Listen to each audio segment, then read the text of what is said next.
आज के एपिसोड की शुरुआत पहले से भी ज्यादा तनावपूर्ण माहौल में होती है।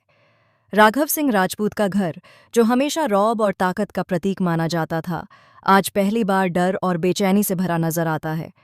वजह साफ है, गिनी सिंह राजपूत। गिनी अचानक घर में तूफान की तरह एंट्री करती है। उसके चेहरे पर गुस्सा, आंखों में नफरत और आवाज में ऐसी धमकी होती है कि पूरा परिवार सन्न रह जाता है। गिनी बिना किसी भूमिका के सीधे राघव सिंह राजपूत पर हमला बोल देती है।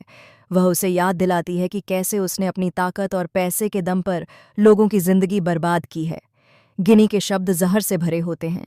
वह साफ कह देती है कि यह शादी और ये डील अगर हुई तो राघव सिंह राजपूत को वो दिन देखने पड़ेंगे जिनकी उसने कभी कल्पना भी नहीं की होगी। गिनी का गुस्सा यहीं नहीं थमता। वह अभय सिंह राजपूत की तरफ मुड़ती है और उस पर भी सवालों की बौछार कर देती है। वह ताना मारते हुए पूछती है कि क्या सच में उसे लगता है कि प्यार को खरीदा जा सकता है? क्या उसे यह भ्रम है कि पैसों से जिंदगी बसाई जा सकती है? गिनी के मुताबिक यह पूरा सौदा दिखाता है कि राजपूत परिवार के लिए रिश्तों से ज्यादा अहमियत पैसे की है। लेकिन तभी अभय सिंह राजपूत सामने आता है। उसके चेहरे पर कोई डर नहीं, कोई पछतावा नहीं, सिर्फ ठहराव और भरोसा होता है।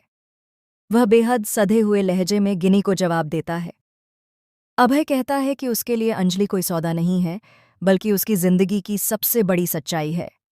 वह साफ कर देता है कि अगर उसे अपनी पूरी दुनिया भी दांव पर लगानी पड़े तो वह पीछे नहीं हटेगा। अभय के इन शब्दों से माहौल अचानक बदल जाता है। गिनी पहली बार चुप हो जाती है, लेकिन उसकी आंखों में एक अलग ही चमक दिखाई देती है, जैसे उसने अभी खेल खत्म नहीं किया हो। और तभी कहानी एक ऐसा मोड़ लेती है जिसकी किसी ने उम्मीद नहीं की होती। राघव सिंह राजपूत, जो अब तक पत्थर दिल, घमंडी और खुद को भगवान समझने वाला इंसान था, अचानक टूट जाता है। जैसे ही बात अंजलि पर आती है, उसका घमंड चकनाचूर हो जाता है। वह सबके सामने अंजलि के पैरों में गिर जाता है। यह दृश्य इतना भावुक होता है कि घर के कई सदस्य अपनी आंखों के आंसू नहीं रोक पाते। राघव स्वीकार करता है कि उसने अंजलि को हमेशा एक मोहरे की तरह इस्तेमाल किया। उसने कभी उसके दर्द को समझने की कोशिश नहीं की। आज पहली बार वह खुद को एक असफल पिता मानता है। वह अंजलि से माफी मांगता है और वादा करता है कि अब वह उसकी खुशी के खिलाफ कभी नहीं जाएगा। लेकिन इस भावुक माहौल में भी एक इंसान है जिसकी आंखों में शक और जलन साफ दिखाई देती है। साधना। साधना को यह सब नाटक लगता है। उसके लिए राघव सिंह राजपूत का झुकना किसी चमत्कार से कम नहीं है। वह खुलेआम कहती है कि यह सब दिखावा है। साधना को यकीन है कि राघव कभी नहीं बदल सकता।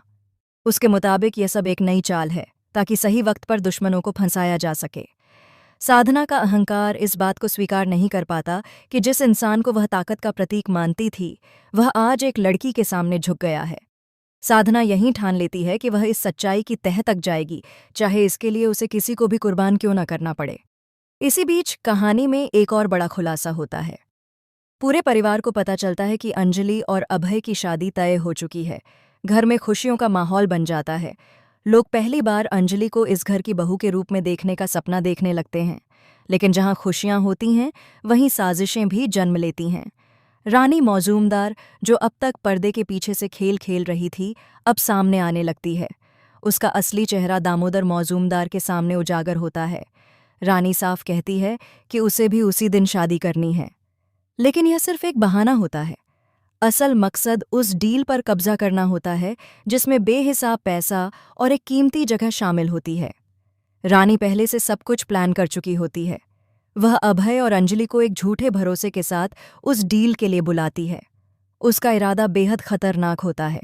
पहले पैसे हड़पना और फिर अंजलि को हमेशा के लिए रास्ते से हटा देना। इसी दौरान दुश्मनों की साजिशें और गहरी हो जाती हैं। अंजलि पर जानलेवा हमला होता है, लेकिन वह किसी तरह बच जाती है। राघव सिंह राजपूत को यह एहसास हो जाता है कि अंजलि ही उसकी आखिरी उम्मीद है। लेकिन उसी वक्त उसका एक बेटा उससे सारे रिश्ते तोड़कर चला जाता है, जिससे राघव पूरी तरह टूट जाता है। और फिर आता है सबसे बड़ा झटका, अभय सिंह राजपूत की मौत। इस मौत से पूरा शो हिल जाता है। अभय की विदाई के साथ ही अंजलि की दुनिया उजड़ जाती है। वह इस घर की बहू तो बनती है, लेकिन उसकी मांग सूनी रह जाती है। एक बार फिर वह विधवा बन जाती है। उसकी सारी खुशियाँ, सारे सपने पल भर में बिखर जाते हैं। इसके बाद कहानी एक नए और खतरनाक मोड़ पर पहुंचती है। महक का किरदार अब पूरी तरह बदल जाता है। वह अंजलि से नफरत करने लगती है। उसके मन में यह जहर भर दिया जाता है कि उसके दोनों भाइयों की मौत की वजह अंजलि ही है। महक अंजलि को हर पल ताने देती है, उसे दोषी ठहराती है और घर में उसका जीना मुश्किल कर देती है। लेकिन धीरे धीरे सच्चाई सामने आने लगती है। एक एक कर परतें खुलती हैं और पता चलता है कि जैसे अमन की मौत के पीछे ठाकुर खानदान का चिराग था, वैसे ही अभय की हत्या भी एक बड़ी साजिश का हिस्सा थी।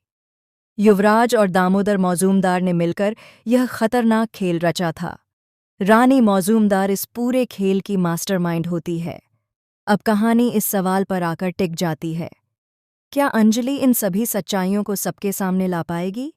क्या वह सौदे के बाद अपनी बस्ती के लोगों को उनका हक और उनका घर वापस दिला पाएगी? और सबसे बड़ा सवाल, क्या राजपूत परिवार कभी उसे दिल से अपनी बहू और अपनी बेटी के रूप में स्वीकार करेगा? इन सवालों के जवाब आने वाले एपिसोड में मैं रात आने सने ना आनंदितासा